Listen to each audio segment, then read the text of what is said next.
Hey, it is Leo Love in Other Languages with Beth, hanging out today with Stephanie Smith. Thank you so much for hanging out with us. Thanks now, for me. What I love about you, not just for your music, but your style. Where do you get your inspiration from? Funny thing with me is when I was 9 months old, I mean, I'm not exaggerating, my mom will testify to this. When I was 9 months old, I started being particular about what I wanted to wear. Like, before I could talk, I would communicate through crying. Like, she tried to put pink overalls on me one day, and I fussed and fussed and fussed. She undressed me, I was fine. She redressed me, I fussed and fussed and fussed. Finally she changed the outfit, and I was fine. And that was a pattern that started, and so it's, I mean, I'm always pretty particular, and the thing is, I feel out my outfits. Like, this morning, I was like, what do I feel like wearing? And you just have to get creative, living on the road, living out of a van, like things like this, hide dirty hair. Brilliant. And it's kind of like, oh, look how, look how creative that is. Well, actually, it's a creative way to solve the problem of I couldn't fit a shower in today. So, fair enough. Hey, now this is your new EP. The single is Back to Innocence, which we're hearing in Australia at the moment. Tell us the story. What is there like an underlying theme for the EP? Tell us a little bit about it. Yeah. There's 5 rock songs on the EP, and most of them are just dealing with the condition of the heart. And I wrote those songs in the middle of a bit of a emotional explosion, if you will, in my own life. And the Lord just kind of, in His grace, allowed me to break down so that He could rebuild me. And I just began to learn the lesson that I just have to relearn and relearn as I stumble through life. But He's so far more concerned with the condition of our heart than He is with our success or our rock star status or our gifts. He's far more concerned with the condition of this thing.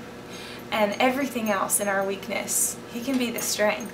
But if our heart's not in the right place, we're just not of much use to Him.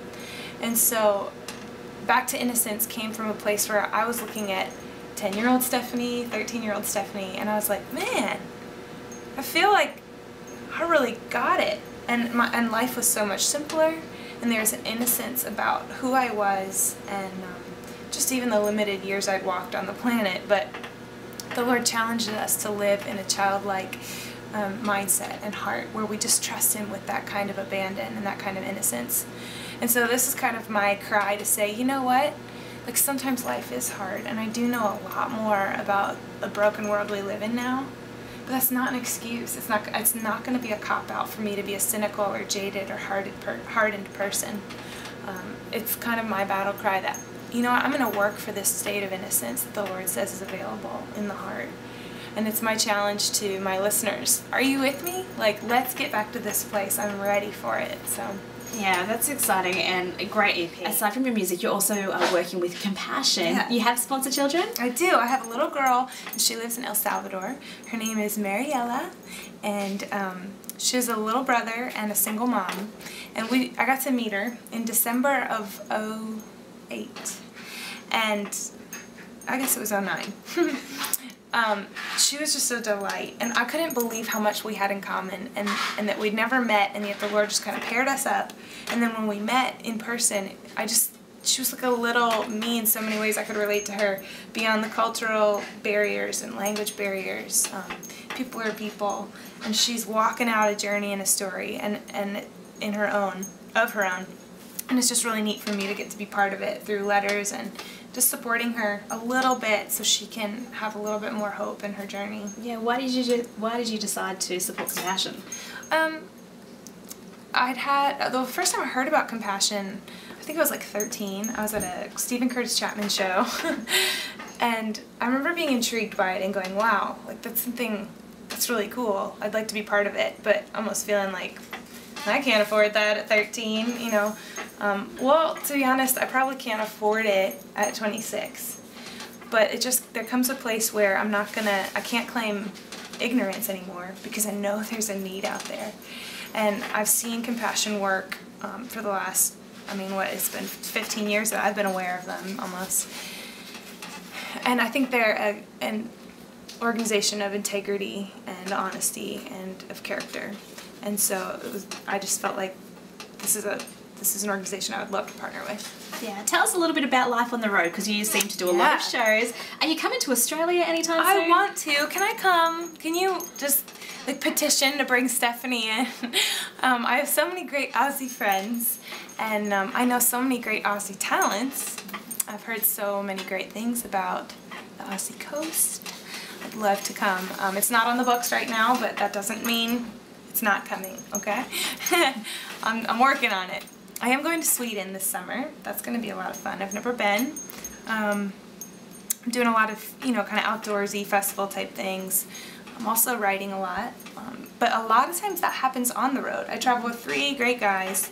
I'm really thankful for their gifts and what they offer to kind of the Stephanie Smith team. But yeah, that means that I'm in a van with 3 guys, like day in, sun up to sundown sometimes. Good thing I had a brother, I guess. That's all I can say. Sometimes I'll like tweet, I'm learning a lot about guys this weekend. But they blessed me so much. It's really hard to do rock and roll without some great rock and roll players. So I'm really thankful for their heart and their gift that they offer. So I've noticed the little necklace that you're wearing around your neck, and there's a story that goes along with that. It's beautiful just on its own, but there is a reason that you're wearing it. Yeah, I've actually worn, this is one single real pearl, and I've just worn it on this fishing line around my neck for the last, I don't know, I guess like almost 10 years. And I got it on a retreat, and it was a gift given as a response to a decision that I made. And a story was told that a little girl loved to play dress up, and her favorite part of dressing up was these plastic fake pearls that she would put on, and she would call herself a princess. And she reached a certain age where she understood trust, and her father asked for the pearls and didn't explain why. He just said, I need to take them from you. And she was heartbroken, and once she would unclench her fists and hand her pearls to her father, he then placed one single real pearl in her hands. And understanding what the process is of making a pearl, it's so valuable. It's like 1 in thousands actually turn up in a clan.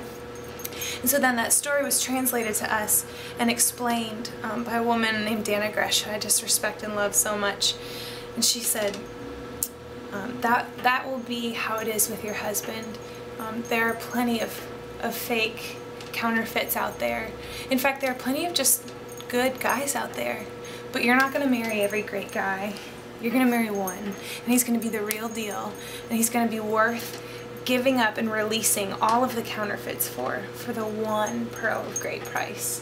And so in the moments where it's kind of hard to keep holding out and waiting for, like, my man, I'm just reminded by wearing this that almost that it's a promise, and it's a decision that I made to release the clench of like the control that I have to my father, who's trustworthy, as I offer up my fake pearls in exchange for his one pearl of great price. Yeah, that's cool. Now if we want to follow you on Twitter, what's your Twitter address? Stephanie.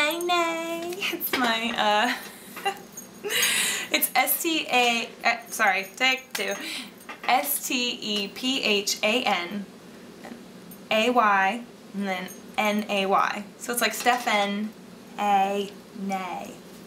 Gotcha. The new EP is Back to Innocence. Check it out on iTunes or any good bookstore. Stephanie Smith, thank you so much for hanging out with us. Thank you. And as always, don't forget to follow us on Twitter at Leol Magazine, and leol.com.au is the website. I'm getting back